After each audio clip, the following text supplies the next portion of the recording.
Lalu pertanyaan berikutnya, kambing seperti apakah atau hewan seperti apakah yang bisa kita korbankan, kita sembelih? Rasulullah SAW dalam sebuah hadis riwayat At-Tirmizi, hadisnya hasan sahih, memberikan kriteria arba'atun la tujzi'u fil adahi. Ada 4 jenis hewan yang tidak sempurna, tidak sah untuk dijadikan sebagai hewan kurban. Pertama, al-aura'ul bayinu auruha, hewan yang buta sebelah, nyata butanya. Wal maridatu al-bayinu maraduha, hewan yang sakit, jelas kelihatan sakitnya. Wal arja'ul bayinu zal'uha, hewan yang pincang, kelihatan pincangnya. Wal ajfa, hewan yang kurus kering, allati la tungki, yang tidak ada lagi lemaknya. Berarti hewan yang kita sembelih itu tidak sekedar onta, sapi, kambing, domba, tapi memenuhi kriteria seperti yang tadi kita sebutkan. Jangan hewan yang sakit. Yang jelas sakitnya berarti mungkin tidak bisa lagi berdiri karena saking sakitnya, tidak bisa lagi berjalan karena saking parah sakitnya, bahkan kelihatan sudah hingga lalar dan sebagainya.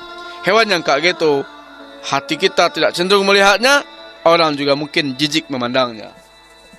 Hewan buta, buta sebelah, apalagi buta 2 belah, kelihatan cacatnya, tidak menarik melihatnya, itu juga tidak memenuhi syarat sebagai hewan kurban. Walaupun kita faham, tunggu pun dagingnya banyak, harganya tinggi, tetapi karena matanya buta, tidak memenuhi syarat sebagai hewan kurban. Atau hewan pincang, mungkin kakinya patah, pendek sebelah dan sebagainya, mungkin tidak akan ngaruh sama dagingnya, tetapi tetap saja sebagai persyaratan kurban itu tidak memadai atau tidak sah. Apalagi hewan yang kurus kering, kelihatan tulang belulangnya, tidak lagi ada lemak-lemaknya. Lalu apa yang akan diharapkan dari hewan seperti itu? Maka hewan-hewan yang kita korbankan mesti memenuhi persyaratan. Intinya lah hewannya sehat, cukup umur, berdaging, dan tidak cacat.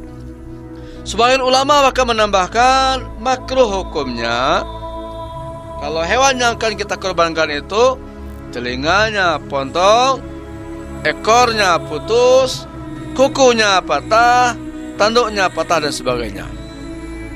Walaupun kita faham tidak ngaruh bagi daging kalau seandainya kambing itu tanduknya patah, tidak berpengaruh bagi daging yang akan kita bagi dan kita santap kalau ekornya putus, kalau telinganya sobek dan sebagainya.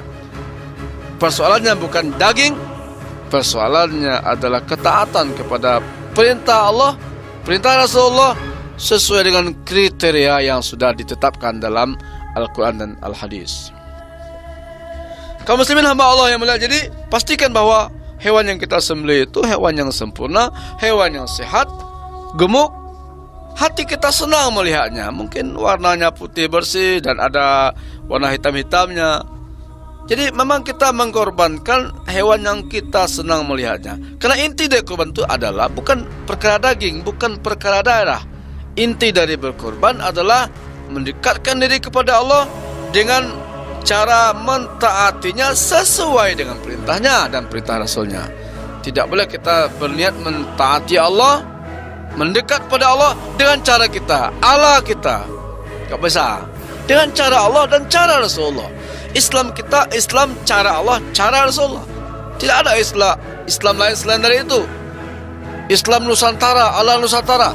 Bukan. Islam kita adalah ala Allah dan ala Rasulullah SAW. Tidak boleh ada kreativitas dalam al-Islam ini. Tidak boleh kita timbulkan Islam lain, tidak dari Arab tapi produk asli Indonesia. Jelas ini sebuah penyimpangan. Kaum muslimin hamba Allah yang mulia, lalu setelah kita penuhi kriterianya, lalu kapan dilaksanakan penyembelihannya? Para ulama membuat syarat bahwa menyembelih hewan kurban itu tidak boleh kita lakukan sebelum sholat hari raya. Berarti disyaratkan bahwa melaksanakan penyembelihan hewan kurban ini adalah sesudah salat hari raya Idul Adha.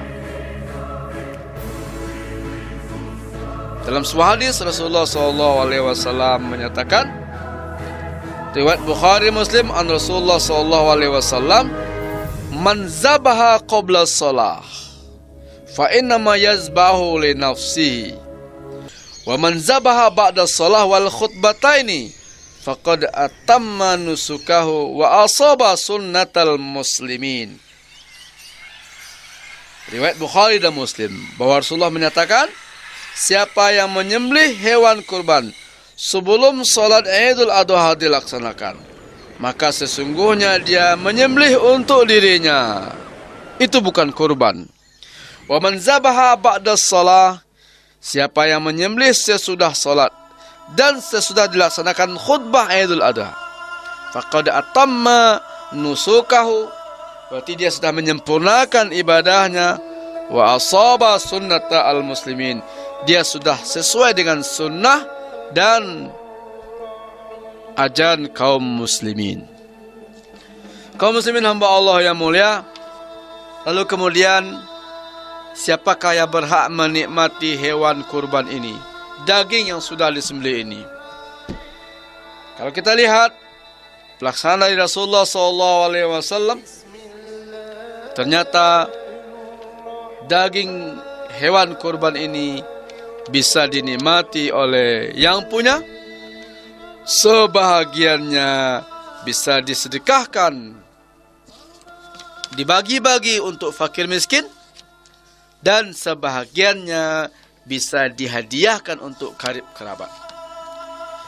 Berarti kalau ada yang menyatakan orang yang berkorban tidak boleh memakan daging kurbannya, kalau dia makan daging kurbannya berarti kurbannya enggak sempurna, kalimat seperti ini bertentangan dengan sunnah.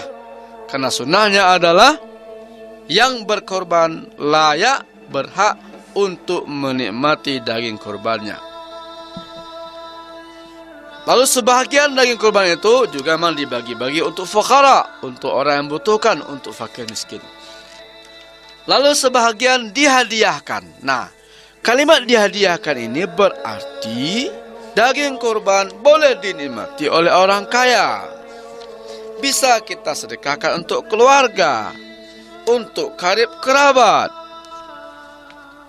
untuk tetangga.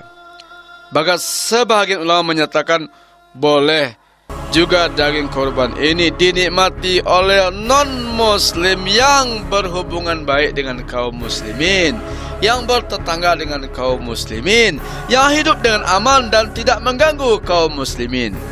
Mereka ini dinamakan kafir zimmi. Maka kafir zimmi, sebagian ulama menyatakan juga boleh menikmati daging kurban sebagai sebuah hadiah dari kaum muslimin. Jadi boleh dinikmati oleh orang yang berkorban, boleh dinikmati oleh kaum fakir dan duafa, dan boleh dihadiahkan walaupun pada orang kaya, pada tetangga, pada pejabat, atau bahkan pada kafir zimmi, orang kafir yang berhubungan baik dengan kita. Kemudian persoalan berikutnya adalah di negeri kita terbiasa berkorban satu kambing atas nama satu orang.